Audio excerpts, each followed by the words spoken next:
You might have heard about this intriguing idea that our planet is vibrating at a specific frequency, kind of like it's alive and pulsating with a rhythm. This concept has captured the imagination of many, but is there any truth to it? The idea of Earth beating like a drum refers to the detection of continuous rhythmic vibrations that circulate through our planet.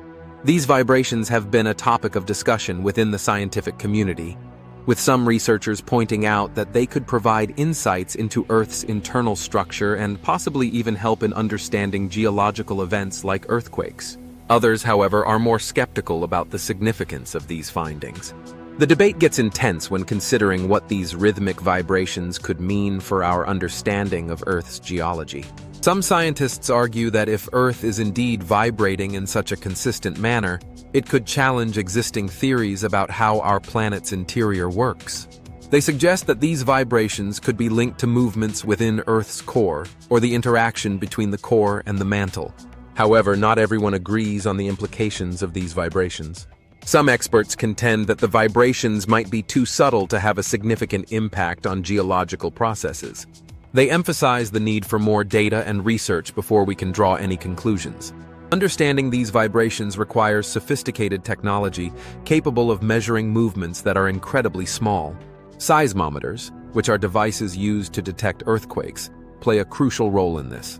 They can pick up on the minute movements of Earth's surface, allowing scientists to analyze the data for patterns. The technology behind these measurements is quite impressive, involving extremely sensitive instruments that can detect movements as small as a fraction of a millimeter. By analyzing data from a network of seismometers around the world, researchers can piece together a global picture of Earth's vibrations. The implications of this research extend beyond just understanding Earth's internal dynamics.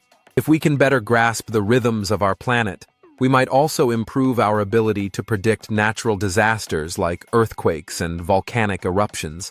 This could have significant impacts on how we prepare for and respond to such events. However, translating this research into practical applications is a complex process. Scientists need to ensure that their findings are robust, and not just the result of observational biases or instrumental errors. One of the most compelling pieces of evidence supporting Earth's rhythmic beating comes from studies that have looked at data collected over long periods. By analyzing long-term records, researchers have found consistent patterns of vibration that recur at intervals of approximately 26 seconds. These patterns are intriguing and have been observed globally, suggesting that they are a fundamental property of our planet. But what does it mean for Earth to have a heartbeat? If confirmed, this phenomenon could open new avenues for research into Earth's internal structure and dynamics. One theory is that these vibrations could be related to the way Earth's core and mantle interact. The core, being liquid, can move and flow, while the mantle is more solid but still capable of flowing over long periods. This interaction could generate the rhythmic movements we're observing. The observation of Earth's rhythmic vibrations challenges some existing geological theories and encourages a rethink of our planet's internal workings. If Earth does beat like a drum, it would be a fundamental aspect of its behavior that we've only recently begun to understand. Let's recap the main points. Earth has been observed to have rhythmic vibrations that some describe as a heartbeat. These vibrations are a subject of scientific debate regarding their origins and implications, and understanding them could revolutionize our knowledge of Earth's interior and geological activity. If you're as fascinated by this phenomenon as I am, I'd love to hear your thoughts in the comments.